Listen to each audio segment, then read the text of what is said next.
Pertama, kami menemukan bahwa pengerahan aparat keamanan atau mobilisasi berkaitan dengan aparat keamanan yang membawa gas air mata itu dilakukan pada tahap pertengahan babak kedua.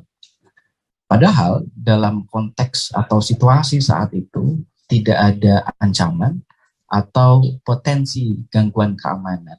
Jadi ini kami melihat ada suatu hal yang ganjil.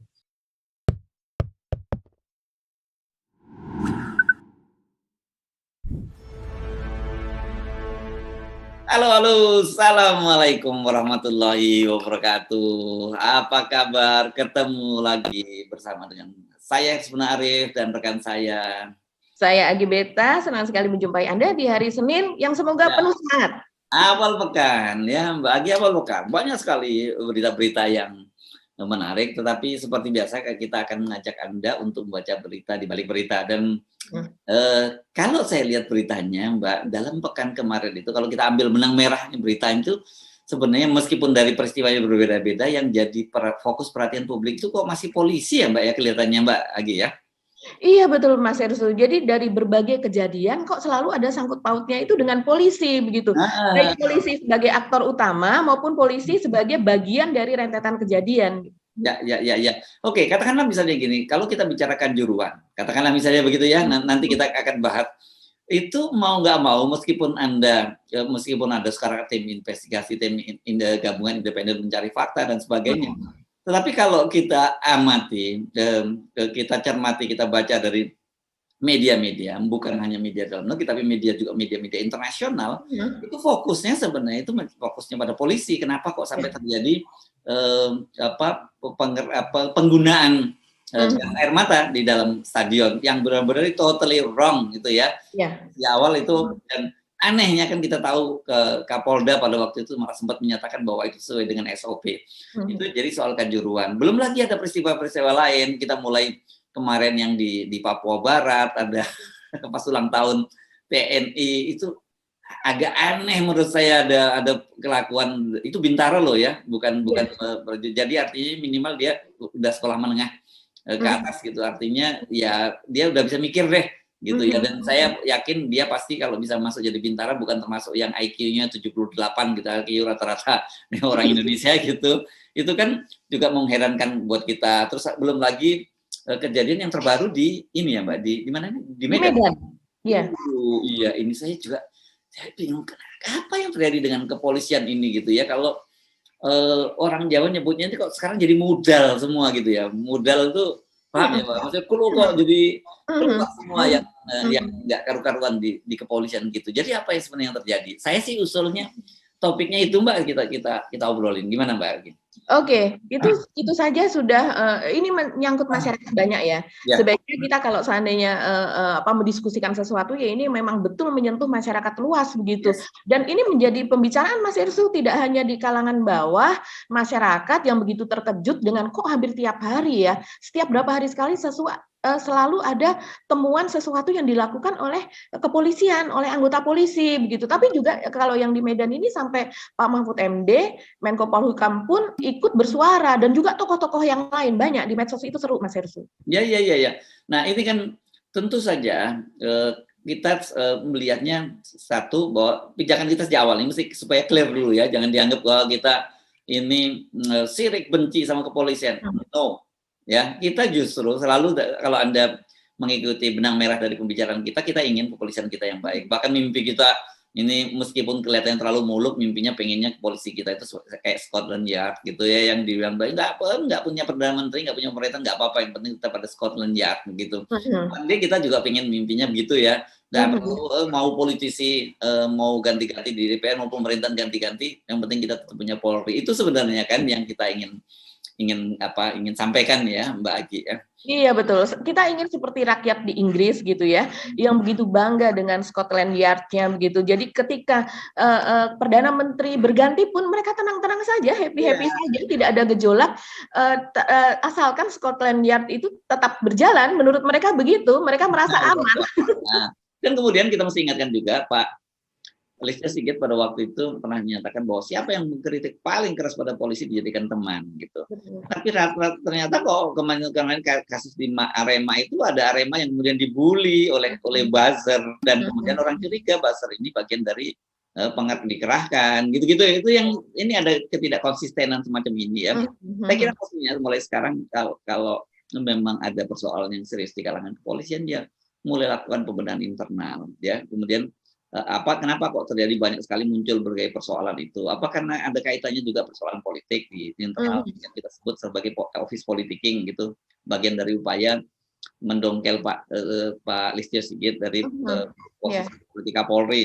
Karena kita tahu lah bagaimanapun juga ketika Pak Listio Sigit itu menjadi Kapolri, tentu saja banyak muncul ketidakpuasan di kalangan seniornya, karena bagaimanapun ini Pak Listio Sigit ini kan posisinya junior, meskipun hal yang sama pernah terjadi pada Pak Tito beberapa waktu yang lalu ya, dan semuanya terjadi di era Pak Jokowi ya. Betul, memang Pak Listio Sigit ini Kapolri preferensi dari Pak Jokowi gitu ya. Kenapa? Karena beliau ajudan loh, jangan salah ya. Jadi ajudan itu kan orang terdekat. Kepercayaan. Ya, kepercayaan. Dan pola semacam ini sebenarnya nggak terlalu mengejutkan, karena zaman Pak Harto juga seperti itu ya. Zaman Pak Harto itu kalau kita perhatikan yang jadi Pak Wiranto, Pak Tri ya. Pak Tri, Pak kalau di TNI juga di polisi juga itu juga selalu yang jadi Kapolri itu berasal dari banyak juga ajudan polisi, ajudannya presiden. Jadi soal yang biasa saja, soal preferensi itu. Tapi mungkin bedanya kalau zaman Pak Harto dulu memang matang ya, mereka disiapkan itu. Nah, mereka memang sudah cukup senior, kemudian biasanya dari ajudan kemudian promosi jabatan, kemudian sampai jabatan tertentu, dan dia ya kemudian memang diakui posisinya gitu. Nah, pada Pak Listio Sigit ini kelihatannya muncul semacam ketidakpuasan, dan banyak orang yang menduga apakah ada kaitannya soal-soal begini ini. Kemudian kok tiba-tiba setelah Sambo meledak muncul lagi kasus lain, ini apakah bagian dari operasi yang kita sebut sebagai office politicking tadi? Nah, ini yang saya kira kalau Anda mengamati di media sosial, pertanyaan-pertanyaan semacam ini juga muncul gitu ya, Mbak Aki ya. Iya, sangat muncul sekali Mas Hersu, apalagi terhadap temuan dari mereka-mereka yang melakukan investigasi di lapangan. Ini kan masing-masing membentuk tim investigasi ya, dari koalisi masyarakat sipil, dari TGIPF yang bentukan pemerintah, dari Aremanianya sendiri. Banyak sekali yang kemudian melakukan investigasi sendiri, belum lagi dari media-media. Media ini baik media nasional maupun media internasional atau luar negeri. Mereka memiliki tim investigasinya sendiri begitu. Jadi ini sudah tidak bisa ditutup-tutupi lagi, termasuk adanya sinyalemen atau indikasi bahwa memang ada sesuatu desain pada tragedi Kanjuruhan tersebut, yang dimana diduganya adalah komando itu tidak hanya berasal dari dalam begitu, sehingga ketika dikatakan bahwa Pak Kapolres Malang itu ada di luar stadion, sehingga dia tidak begitu paham apa yang terjadi saat itu di dalam, sehingga dia dikatakan dia tidak mengkomandokan untuk menembakkan gas air mata, tapi ada sinyalemen bahwa memang ada komando lain di luar itu begitu. Orang menduga. Yang menariknya, saya kira ini kan berkaitan juga, pernah kita tampilkan juga soal videonya Pak Kapolres itu ya. Jelas instruksi dia sangat jelas gitu di situ, itu disebutkan bahwa tidak boleh menggunakan senjata dan tindakan-tindakan yang eksesif gitu, meskipun ancamannya cukup tinggi, ini clear gitu ya. Nah, kenapa kalau biasanya kan kalau kita memahami seperti ini, karena dia Kapolresnya, jadi dia sebenarnya yang punya tanggung jawab adalah Kapolresnya, betul. Ya kalau tadi apa-apa dia memang harus disalahkan gitu, karena dia yang bertanggung jawab. Dan biasanya kalau ada pasukan bantuan gitu yang disebut BKO atau bawah kendali operasi itu, dia tanggung jawabnya kepada si Pak Kapolres itu gitu. Iya. Tapi kenapa bisa berbeda gitu antara yang instruksi dia kepada pasukannya dan kemudian realitasnya di lapangan? Ini yang kemudian orang bertanya-tanya, ada apa sebenarnya gitu?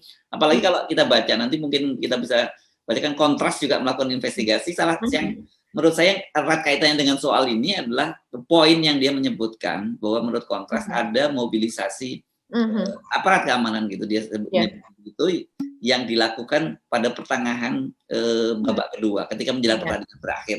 Nah, ini saya juga lagi mikir-mikir apa urusannya ya, karena ini kan pertandingan family match lah gitu ya, karena yang nonton itu cuman meskipun lawannya Persebaya, musuh bebuyutannya Arema. Saya pernah punya pengalaman ini one day beberapa tahun yang lalu gitu. Saya menjenguk seorang sahabat gitu, wartawan yang dirawat di rumah sakit di Malang, di Saiful Anwar Malang gitu ya, rumah sakit. Nah itu saya nggak tahu kalau hari itu ada pertandingan antara Persibaya dengan Malang dengan Arema itu Persibaya dengan, saya lupa, dengan Persema atau Arema, saya lupa karena itu tahun yang udah lama sekali gitu. Kebetulan waktu ke sana saya meminjam mobil kakak teman saya itu yang platnya L gitu.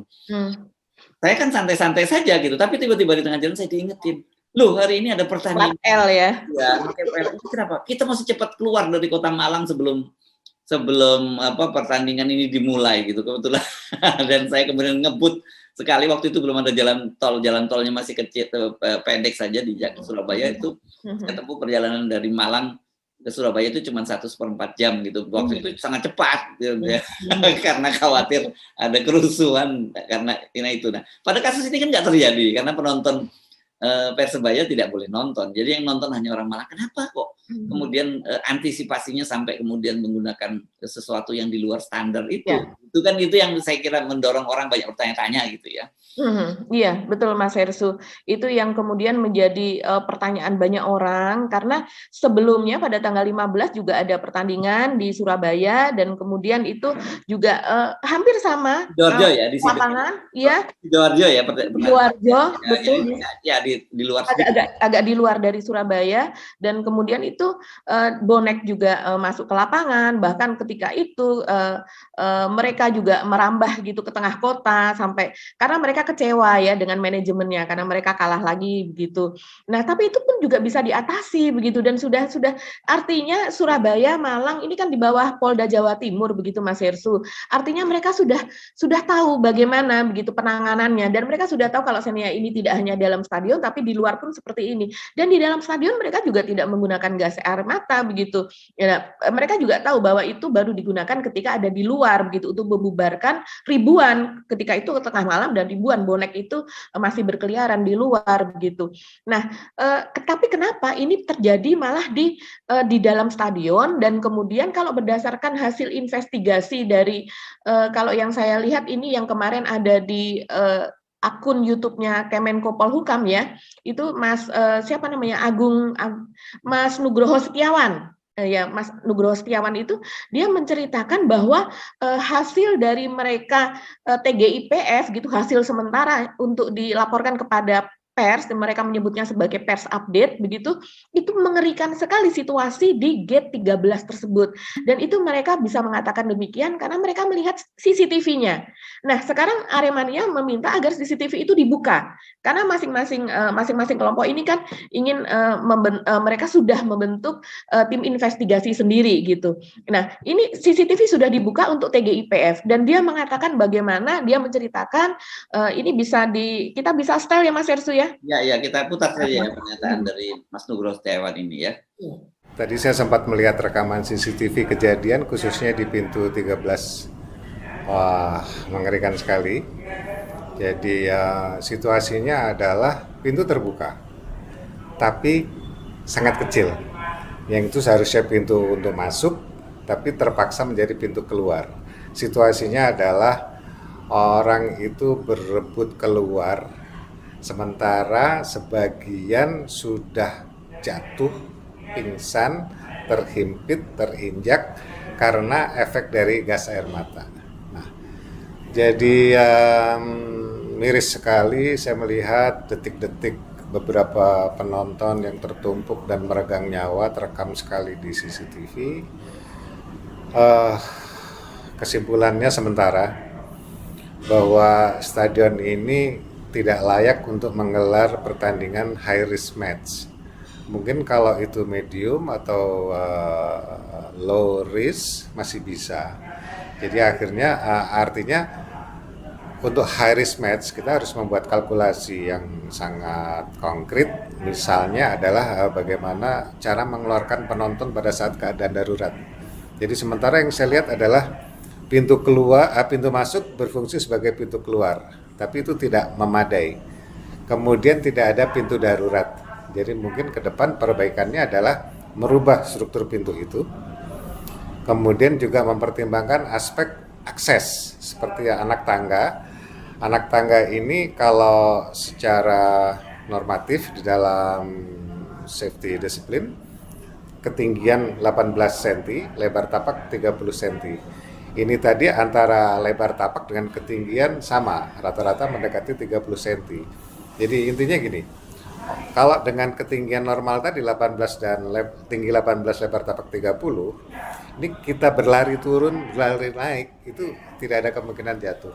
Kemudian lebar dari anak tangga ini juga tidak terlalu ideal untuk kondisi crowd, karena harus ada railing untuk pegangan. Nah, railingnya juga sangat tidak terawat, dengan stampede desakan yang luar biasa, akhirnya railingnya patah, dan itu juga termasuk yang melukai korban.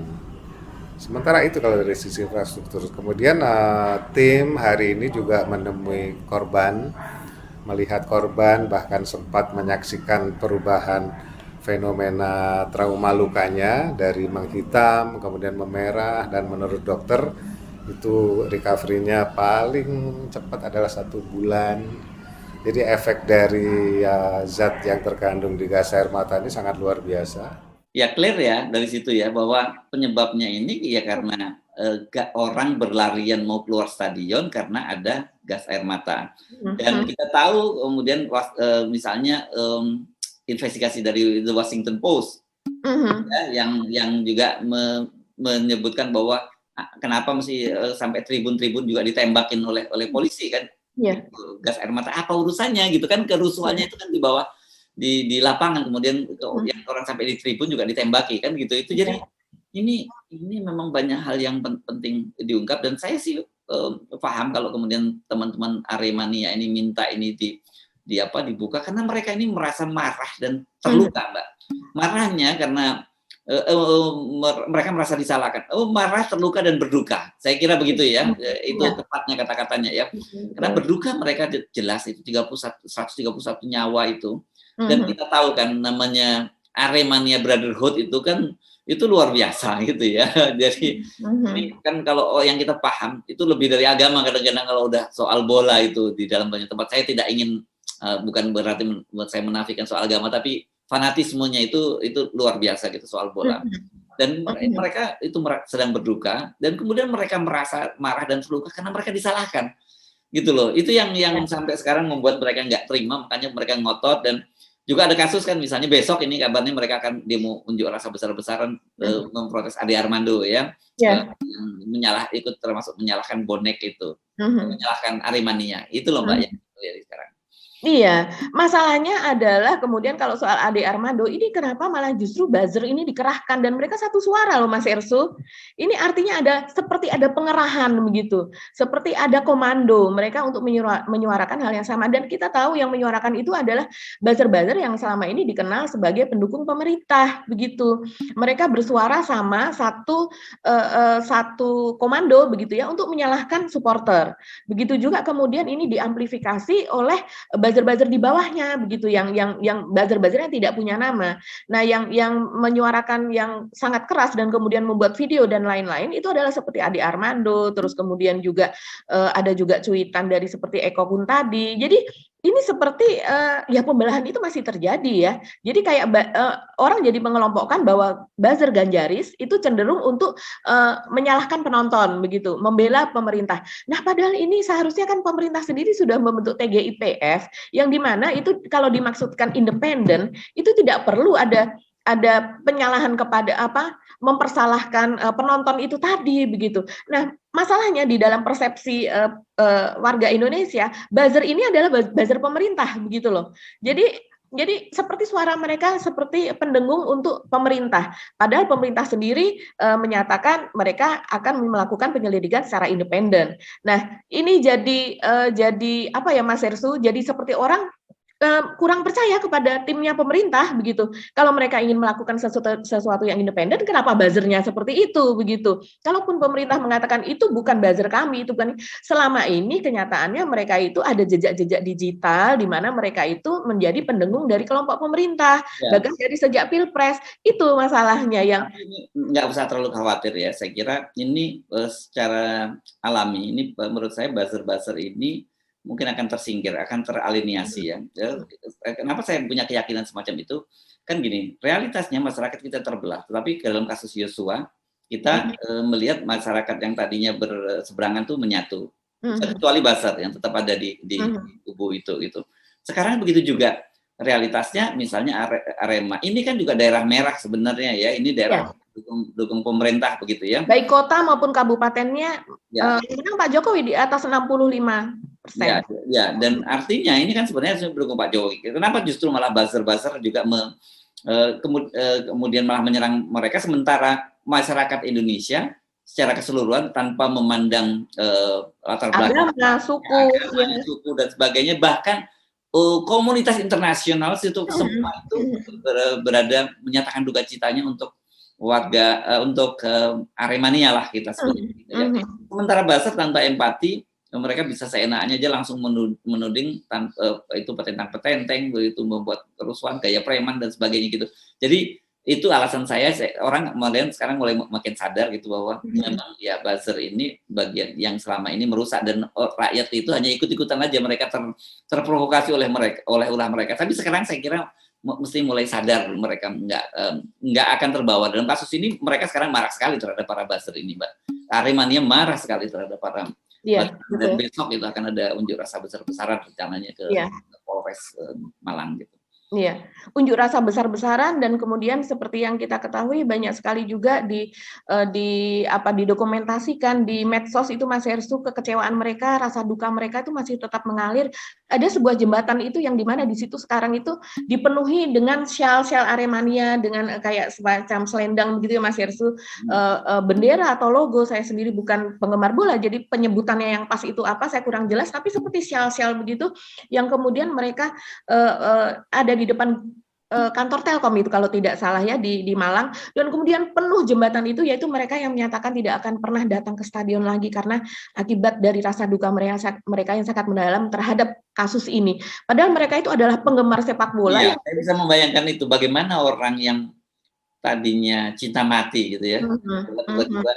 Saya kira ini juga pilihan yang nggak mudah gitu ya, pilihan tidak mudah. Belum lagi saya kira kalau orang tua melarang anak-anaknya untuk datang ke stadion, kita bisa pahami gitu. Tapi kalau kemudian mereka sendiri yang memutuskan semacam itu, kan menurut saya, wah ini sebenarnya apa ya? Ini benar-benar sulit saya untuk membayangkan secara emosional apa yang terjadi itu ya. Iya. Bagaimana di setiap kampung sekarang ya, Mas Herssu? Ya. Setiap kampung, di gang-gang, ini pembicaraannya terus-menerus soal itu, begitu juga tulisan-tulisan gitu. Iya, kita bisa pahami suasana semacam itu. Nah, itulah yang terjadi. Kenapa kemudian jujur saja mereka memang punya kemarahan tersendiri terhadap kepolisian. Ini yang penting untuk disadari oleh aparat kepolisian. Padahal sebenarnya ternyata gitu ya, obrolan-obrolan itu sebenarnya selama ini nggak ada persoalan tuh Arema itu dengan kepolisian. Ya, salah satunya tadi Kapolres Malang ya, Kabupaten Malang itu termasuk Kapolres yang sangat dekat dengan Aremania gitu. Jadi jadi sekarang jadi berbalik. Tapi saya jadi berpikir, apa sesungguhnya yang terjadi ya kalau sampai seperti itu? Apakah betul ini memang ada desain gitu ya? Buat ini kemudian ada semacam kerusuhan yang dampaknya seperti saya tadi, ini apa kaitannya dengan office politicking di Kapolri atau apa? Karena kan kalau kita nyinggung kan ada tuntutan mundur terhadap Kapolda Jawa Timur Pak Niko Afinta, dan kemudian Pak Niko Afinta ini kemudian waktu itu kan juga disebut-sebut bagian dari Gasus gitu yang dekat dengan Pak Sambo, walaupun sudah dibantah. Yang gini-gini akhirnya muncul lagi. Pak Kapolda juga, Mas Herssu. Jadi Pak Kapolda maupun Wakapolda, keduanya itu namanya ada di dalam struktur Satgasus tersebut gitu. Jadi saya kira nanti soal ini juga Tapi saya kira TGPF rekomendasinya kalian lebih fokus pada olahraganya ya, bukan pada soal itunya ya, pada soal-soal yang seperti ini ya. Tapi saya kira investigasi-investigasi yang dilakukan oleh Komnas, Kontras, dan juga ini kita menuntun kita untuk memahami apa sih sebenarnya yang terjadi di Kanjuruhan itu, kenapa sih polisi sampai kemudian harus mengerahkan pasukan bantuan BKO dan kemudian dilengkapi dengan persenjataan. Maksud saya bukan persenjataan lengkapi dengan gas air mata dan sebagainya gitu.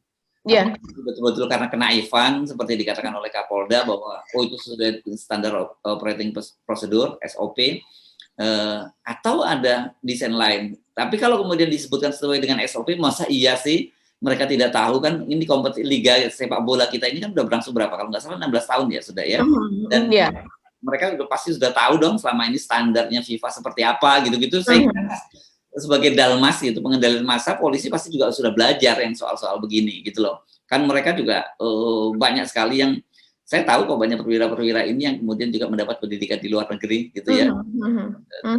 Ke Inggris kemana untuk soal yang semacam ini. Jadi mereka pasti masih paham lah. Kenapa tapi masih tetap terjadi. Nah saya kira mestinya di luar soal itu harus ada tim juga yang fokus menangani soal ini gitu. Karena ini soal serius juga. Iya Mas Ersu, banyak sekali memang yang mengatakan sebaiknya dibentuk tim, tapi tim itu bukan dari pemerintah begitu. Jadi tim yang kalau seandainya dikatakan independen itu memang betul-betul tim yang independen dan profesional. Nah kalau yang tadi kita kembali kepada yang menyatakan tadi ya Mas Nugroho Setiawan, kalau kita melihat profilnya ini ketika diwawancara oleh abc.net ini ya Mas Ersu, ABC ini ada media dari Australia ya. Dan ternyata Mas Nugroho itu yang tadi dia berbicara di akun Kemenko Polhukam ya, ternyata dia adalah satu-satunya ya Mas Ersu, satu-satunya security officer di ASEAN Football Confederation itu yang berasal dari Indonesia, yang dia menjabat sebagai Head of Infrastructure, Safety and Security di PSSI dulu. Tapi ternyata saat ini dia justru tidak menjabat di PSSI, padahal lisensi dia yang itu tadi kan dia berasal lisensi sebagai security officer dari itu berasal dari FIFA, dan dia satu-satunya orang Indonesia ya. Indonesia. Dari situ saja ini sudah, aduh ini kok bisa ya kayak seperti itu. Artinya kita untuk tenaga profesional yang mendapatkan lisensi dari FIFA kita punya beberapa banyak wasit dan sebagainya begitu ya. Nah sementara untuk security officer ini hanya satu katanya. Dan kemudian menurut Mas Nugroho tadi bahwa ada situasi politik organisasi di mana saya harus menyingkir sehingga dia terpaksa tidak berada di PSSI lagi. Nah, hal-hal semacam ini yang harusnya juga ikut diselidiki Mas Erso gitu. Walaupun Mas Nugroho ini sekarang menjadi salah satu dari TGIPF yang dibentuk oleh pemerintah. Tapi kenapa orang semacam ini justru tidak dipakai oleh PSSI? Itu kan menjadi pertanyaan besar juga begitu. Kenapa? Apakah dia tidak mau ada semacam mata-mata yang langsung dari FIFA, ataukah dia terlalu lurus dengan semua yang di staf FIFA atau apa begitu ya, atau dia bukan konco dewe dari pengurus PSSI dari Pak Iwan Bule dan yang lain-lainnya. Nah, kalau udah kayak gini orang yang profesional malah justru tidak dipakai. Sementara orang-orang yang tadinya memang tidak boro-boro dia mendapatkan lisensi dari FIFA, bahkan mungkin seumur hidupnya dia ya seperti Pak Iwan Bule sendiri gitu, lebih menggeluti sebagai aparat kepolisian gitu, justru menjadi orang yang di puncak pimpinan itu begitu. Ini sudah memang hal seperti ini nih yang harus kita tidak hanya polisinya sendiri yang dibenahi, tapi kalau dalam hal Kanjuruhan ini artinya PSSI-nya sendiri yang harusnya mereformasi gitu. Karena kan dia berkaitan dengan security dan infrastrukturnya dari stadion ya.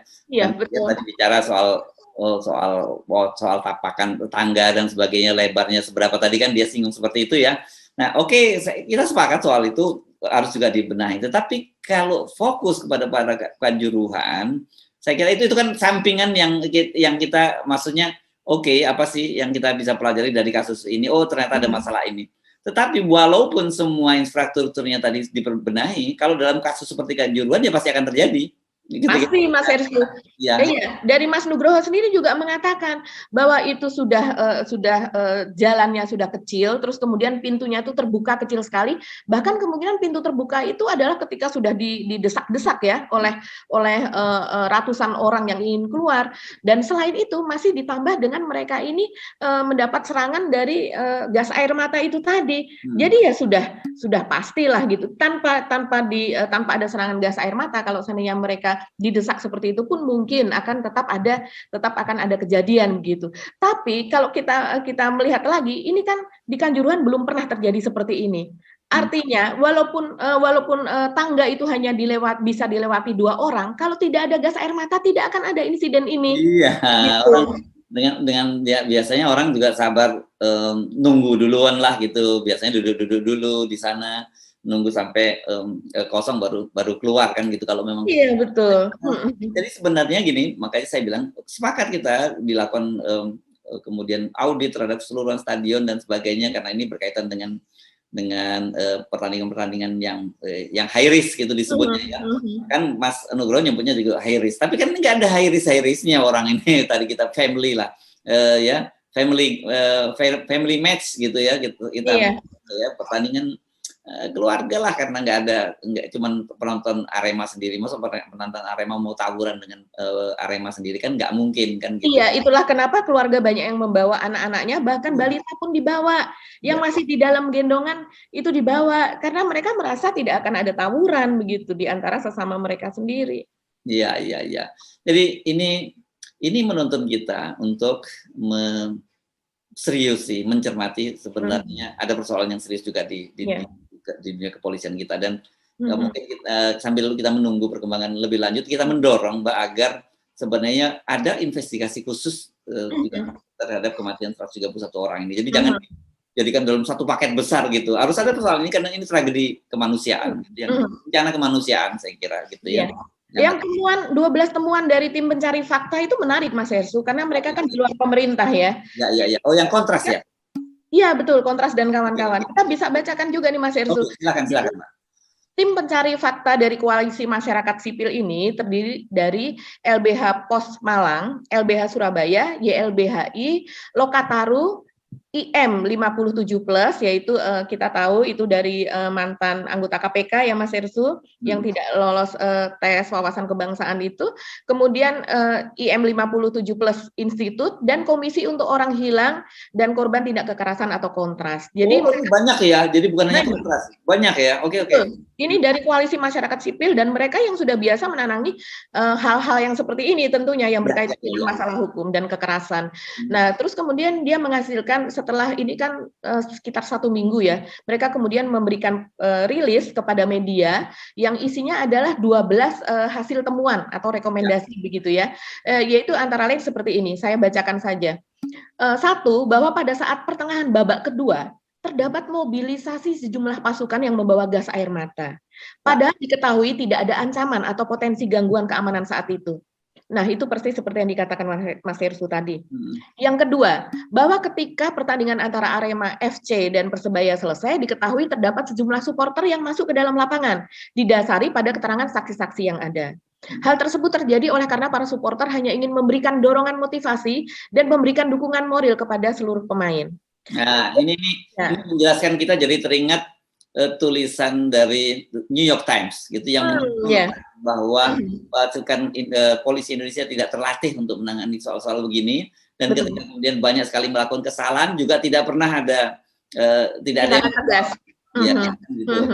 Sebenarnya hari ini sudah sering terjadi. Kita lihat di pertandingan manapun, tidak hanya Arema, banyak supporter itu mau di Pakansari, itu mau di Bandung, mau di Jakarta, itu sering sekali lolos ke tengah. Tapi ya memang itu tadi. Dan itu juga sering terjadi juga sebenarnya kalau kita lihat di pertandingan di kelas Eropa sana. Tapi di sana biasanya udah satu, penanganan keamanannya juga bagus, kedua kesadaran dari supporternya bagus ya. Ada 1-2 yang lompat gitu kan. Atau bahkan ada yang iseng-iseng juga yang lucu-lucuan gitu, dan biasanya aparat keamanan bisa langsung menangani dengan cepat, biasanya langsung dibanting gitu di lapangan yang tidak harus membahayakan nyawa dia kan begitu. Yang di sini kira memang cukup banyak kemarin, tapi tidak sampai level membahayakan. Saya kira ini ada 2 hal ini. satu memang para petugas yang terlatih, kedua literasi kepada para supporter kita gitu untuk tidak melakukan hal yang serupa gitu ya. Betul. Bahkan sebenarnya kalau untuk supporter itu Mas Hersuk kan seandainya tindakan supporternya seperti itu, nanti klub dari supporter tersebut bahkan bisa mendapatkan denda, terus kemudian mereka dilarang bermain atau supporternya tidak boleh datang lagi. Sebenarnya supporter sudah tahu, tapi ya seringkali hal itu tidak membuat jera karena memang pendidikan untuk soal ini seperti dikatakan Mas tadi Nugroho Setiawan, itu kita terlalu sibuk dengan kompetisi, terlalu sibuk dengan klasemen.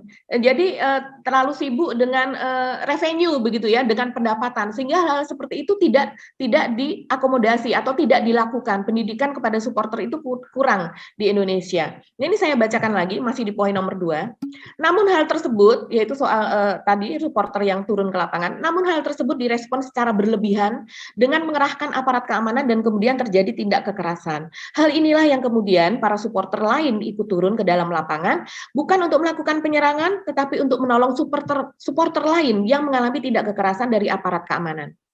Yang ketiga, bahwa sebelum tindakan penembakan gas air mata tidak ada upaya dari aparat untuk menggunakan kekuatan lain seperti kekuatan yang memiliki dampak pencegahan, perintah lisan, atau suara peringatan hingga kendali tangan kosong lunak. Padahal berdasarkan Perkap nomor 1 tahun 2009 tentang penggunaan kekuatan, polisi harus melalui tahap-tahap tertentu sebelum mengambil tahap penembakan gas air mata. Ini pernah kita bicarakan juga di off the record, yaitu antara lain dengan menembakkan water cannon, ya, mengguyur penonton, dan kemudian peringatan dengan suara yang keras atau dengan pengeras suara begitu ya, sampai 3 kali dan sebagainya. Kemudian yang keempat, bahwa tindak kekerasan yang dialami para supporter tidak hanya dilakukan oleh anggota Polri, tetapi juga dilakukan oleh prajurit TNI dengan berbagai bentuk seperti menyeret, memukul, dan menendang. Yang kelima, berdasarkan kesaksian para supporter, penembakan gas air mata tidak hanya ditujukan ke bagian lapangan, tetapi juga mengarah ke bagian tribun sisi selatan, timur, dan utara, sehingga hal tersebut menimbulkan kepanikan yang luar biasa bagi supporter yang berada di tribun. Ini yang menjadi sorotan internasional juga. 6, bahwa saat ingin hendak keluar dengan kondisi akses evakuasi yang sempit, terjadi penumpukan di sejumlah pintu yang terkunci, bahwa di dalam ruangan yang sangat terbatas tersebut diperparah dengan masifnya penembakan gas air mata oleh aparat kepolisian, dan hal ini berdampak sangat fatal yang mengakibatkan para korban sulit bernafas hingga menimbulkan korban jiwa. Ini artinya sudah sampai ke situ, sebenarnya sudah dalam sekali ya investigasinya. 7, setelah mengalami rentetan peristiwa kekerasan, para supporter yang keluar dengan kondisi berdesak-desakan, minim mengalami pertolongan dengan segera dari pihak aparat kepolisian. Para korban dengan caranya sendiri berusaha untuk keluar. 8, peristiwa kekerasan dan penderitaan tidak hanya terjadi di dalam stadion, tetapi juga terjadi di luar stadion. Diketahui aparat kepolisian juga ikut melakukan penembakan gas air mata kepada para supporter yang berada di luar stadion. Dugaan kuat kondisi pasca tribun adalah momen di banyak penonton merenggang nyawa. Di saat itu pula tidak didapat kondisi medik yang optimal untuk merespon kondisi kritis penonton yang terpapar asap. 9, pasca peristiwa diketahui ada pihak-pihak tertentu yang melakukan tindakan intimidasi, baik melalui sarana komunikasi maupun secara langsung. Kami menduga hal ini dilakukan agar menimbulkan suatu ketakutan kepada para saksi dan korban agar tidak memberikan suatu kesaksian. 10, bahwa hingga saat ini tidak ada informasi yang mendetail dari pemerintah berkaitan dengan data korban jiwa dan luka yang dapat diakses oleh publik, termasuk informasi perkembangan penanganan kasus yang saat ini ditangani oleh pihak kepolisian. Kita tahu sudah ada data informasi yang detail itu dari justru dari Arema begitu ya. Kalau tidak salah dari dinas kesehatan setempat gitu juga ada. Dinas Kesehatan Malang ya. Betul. 11, bahwa saat kami masih sedang melakukan pendalaman fakta, kami sudah berkomunikasi dengan Komnas HAM dan LPSK lalu menyampaikan sejumlah laporan. Tetapi kami belum melihat kerja real dari tim gabungan independen pencari fakta untuk menemukan sejumlah saksi dan korban. Dan yang terakhir 12, bahwa berkait dengan adanya narasi, temuan minuman alkohol, dan penggunaan terminologi kerusuhan merupakan penyampaian informasi yang menyesatkan. Dalam peristiwa ini dipandang keliru apabila menggunakan terminologi kerusuhan.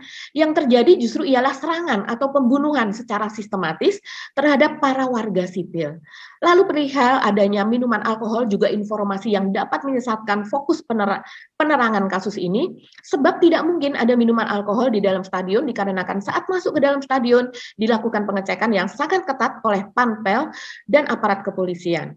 Begitu, ya. Ini kan dari rekomendasi ini tadi harusnya pemerintah ambil, dan kemudian sorry to say kita mesti dengan sedih hati menyatakan kok ada tanda-tanda samboisasi ya di sini ya Mbak ya, blaming gitu ya, menyalahkan. Obstruction of justice juga, kesannya. Betul. Ya, jadi menyalahkan korban itu kok sangat terasa nuansanya di sini ya tadi yang pernah kita bahas juga kemarin kan soal 42 atau berapa botol minuman keras yang, dan kemudian juga 42, ada betul. ibu-ibu yang mengaku tukang cendol yang mengaku melihat mereka minum mabuk-mabukan dan sebagainya kan gitu ya sebelum nonton.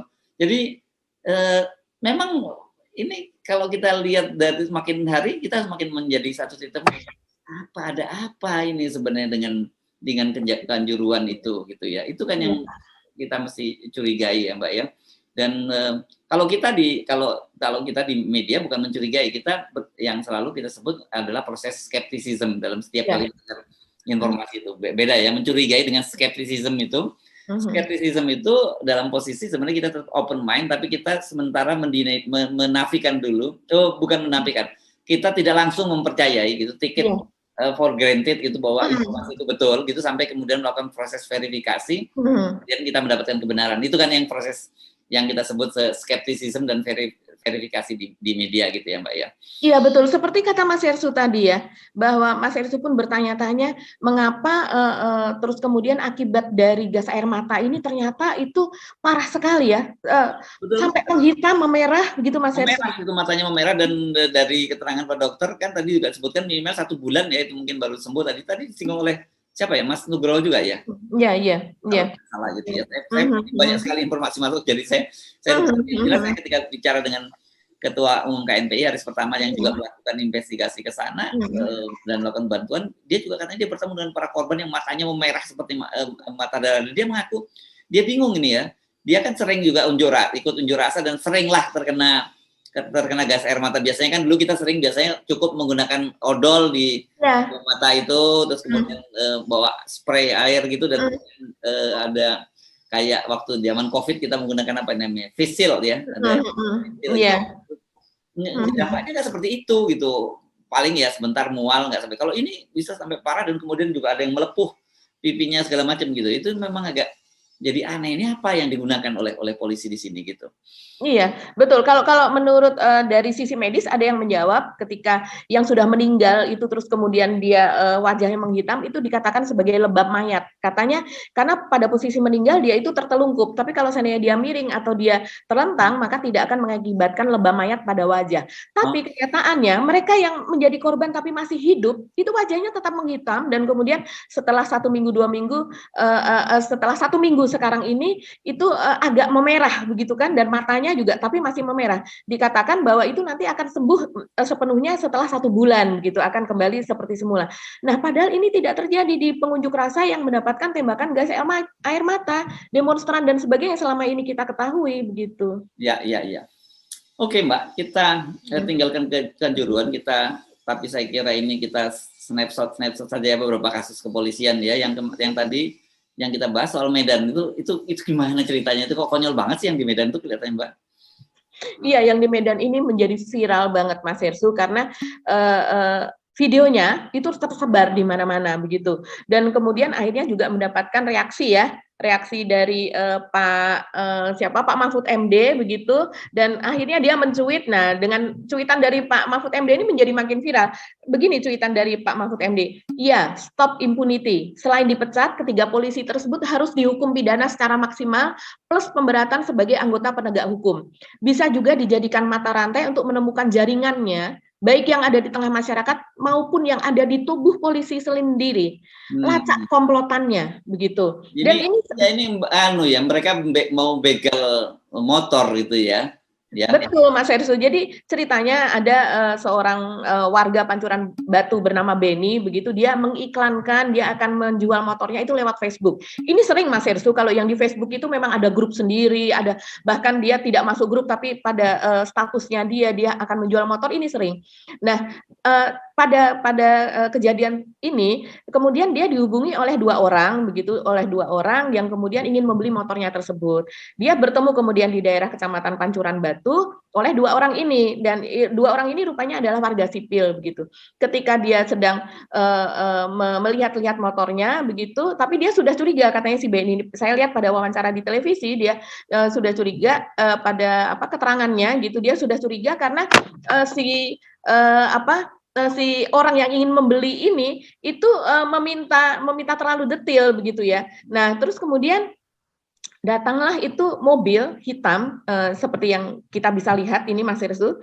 Ini saya rasa ini cukup sadis ya Mas Hersu, karena dia akan merampok warga begitu. Polisi orang polisi ini. Aduh, ini memang betul-betul parah ini. Oke, itu kejadian di Medan itu memang betul-betul membuat. Dan ini di mata ini Mas Hersu, ini keluarga Benny ini, Pak Benny ini, dia membawa istri beserta anaknya yang masih ada di dalam gendongan begitu. Sampai terseret ya ini. Sampai terseret mobil, betul. Dan kemudian 3 orang ini hendak direkam begitu kan, hendak direkam oleh, untungnya dengan alasan dia akan menelpon temannya yang ada di Polda, karena dia mengakunya dari Polda bukan dari Polrestabes gitu. Dan kemudian setelah untungnya dia ada rekaman itu, dia melapor dan akhirnya tertangkap. 3 orang polisi ini dari Samapta kalau tidak salah. Samapta Poltabes Medan ya? Ya, Polrestabes, ya. Polres Medan ya. Sekarang apakah masih ada Poltabes, namanya apa sih, Polres? Masih ada, masih ada Polrestabes. Polrestabes Kota Medan ya. Itu kasus di Medan. Di mana, di Halmahera Utara ya kalau tidak salah ya. Ada kasus mahasiswa gara-gara membuat status di WhatsApp-nya, kemudian juga disiksa oleh polisi dan diminta maaf kepada anjing pelacaknya si polisi. Katanya itu ceritanya dia sampai dimasukkan ke kandang anjing dan sampai disuruh minta maaf kan gitu ya. Ini benar-benar menurut saya saya nggak habis pikir ada terjadi semacam itu. Jika manusia disuruh minta maaf kepada binatang begitu ya. Itu moralnya itu loh Mas Hersu. Orang ngelihat aja sudah jijik deh. Sebagai orang normal begitu ya. Tindak kekerasan juga terhadap si mahasiswa ini kan gitu ya. Kita lihat bisa foto-fotonya ini, dia wajahnya sampai bonyok seperti ini kan, dipukuli oleh anggota kepolisian itu. Dan yang kemarin yang kita sebenarnya kadang-kadang bingung, kalau geli juga nggak bisa geli gitu, tapi marah jengkel yang kasus di Papua Barat ya, yang hari ulang tahun TNI. Rupanya ini kelihatannya mereka ini diminta untuk mengantarkan kue ulang tahun gitu ya Mbak ya, untuk HUT TNI itu di jalan, mereka kemudian malah dijilat-jilat dan dengan narasi yang justru bisa memecah belah TNI dengan Polri, yang ini yang membuat mereka akhirnya ditindak dengan keras ya. Kalau itu mereka langsung dipecat ya, dengan tidak hormat ya. Iya, mereka langsung kena sidang etik, mereka kena PTDH atau pemberhentian tidak dengan hormat, tapi mereka banding. Sekarang ini. Dan ini lucunya adalah polisi yang baru 3 bulan bekerja, berdinas di Polantas ya, berarti di Telantas di sana begitu. Dan kemudian kalau menurut atasannya, dia mengatakan bahwa sebelum dia ditugaskan di situ, dia sudah mendapatkan pendidikan Mas Hersu selama sekian lama, dan pendidikan itu lucunya di dalamnya itu sudah menyangkut soal kemasyarakatan, soal mental, dan juga soal medsos. Tetapi mereka justru merekam dan kemudian mengunggah di medsos. Padahal jelas-jelas dari atasannya mengatakan mereka sudah mendapatkan pelajaran tentang medsos begitu. Konyol. Ini betul-betul konyol ya. Saya kira itu hanya kasus-kasus yang kita kumpulkan dalam sepekan inilah, boleh dibilang gitu ya, atau pekan terakhir lah gitu. Tapi banyak kasus-kasus lain yang tiba-tiba tadi seperti kita pada awal pembicaraan menjadikan kita bertanya-tanya, ada apa sebenarnya terjadi pada kepolisian. Iya betul. Yang sebelumnya Mas Hersu yang sangat sadis adalah polisi yang memperkosa anak tiri selama 2 tahun terakhir itu, yang sampai Kapolda Jawa Barat meminta maaf dengan suara bergetar dan dia menangis, menahan diri begitu untuk meminta maaf untuk anggotanya begitu. Dan ini baru keluar sekarang itu setelah orang tuanya itu meminta bantuan Hotman Paris. Sekarang Bang Hotman Paris ini kan membuat 911, Hotman 911, yang dimana dia pro bono menangani kasus-kasus untuk masyarakat kecil, dan ternyata banyak sekali yang melaporkan kasus-kasus seperti itu. Yes. Oke, kita mesti mengakhiri perbincangan ini dengan satu keprihatinan yang mendalam, ya, Mbak Agi, bahwa aparat kepolisian yang kita berharapkan melindungi dan mengayomi kita, kepolisian gitu, dalam situasi sekarang ini betul-betul sedang saya nggak tahu, bukan ujian ya, ini situasi yang menurut saya sangat memprihatinkan, dan saya kira ini harus ada kesadaran dari internal kepolisian bahwa harus berubah karena ekspektasi publik terhadap lembaga kepolisian ini sangat-sangat tinggi. Kalau menurut saya ini darurat akhlak ya Mas Ersu, ya, darurat akhlak, darurat moral, darurat kasih sayang, darurat melayani, begitu. Sebenarnya kalau mereka sudah mendapatkan dasar itu yang sangat kuat yang tertera di hati mereka, setiap kali mereka melihat manusia lain, begitu, seperti mereka melihat keluarganya. Ya. Seperti kalau misalnya kalau di Bible itu sayangi orang lain seperti engkau menyayangi dirimu sendiri. Sebenarnya di dalam Islam juga dikatakan hal yang sama, di semua agama lah dikatakan hal yang sama begitu. Itu harusnya menjadi dasar. Kita kan ketuhanan yang Maha Esa. Dasarnya adalah soal keagamaan, dan itu soal keagamaan itu adalah akhlak begitu. Iman. Kalau dia sudah takut berdosa, baik ada orang yang melihat maupun tidak melihat, itu sudah menjadi dasar yang sangat kuat. Saya kira kepolisian kita akan sangat-sangat dicintai kalau bisa seperti itu. Ya. Dan harus diingat ya bahwa seragam, senjata, gaji yang Anda terima setiap bulan itu adalah berasal dari rakyat yang dengan harapan bahwa Anda bisa melindungi kepentingan rakyat gitu ya. Jangan dipakai untuk menganiaya rakyat lah. Semua yang berasal dari rakyat jangan dipakai untuk menganiaya rakyat. Untuk teman-teman di kepolisian untuk merenungkan kembali sebenarnya apa sebenarnya motivasi teman-teman ini dulu ketika masuk ke kepolisian gitu ya. Saya kira sejak awal kan doktrinnya polisi itu berbeda. Jadi memang doktrinnya adalah untuk melindungi dan mengayomi kalau di Indonesia gitu kan.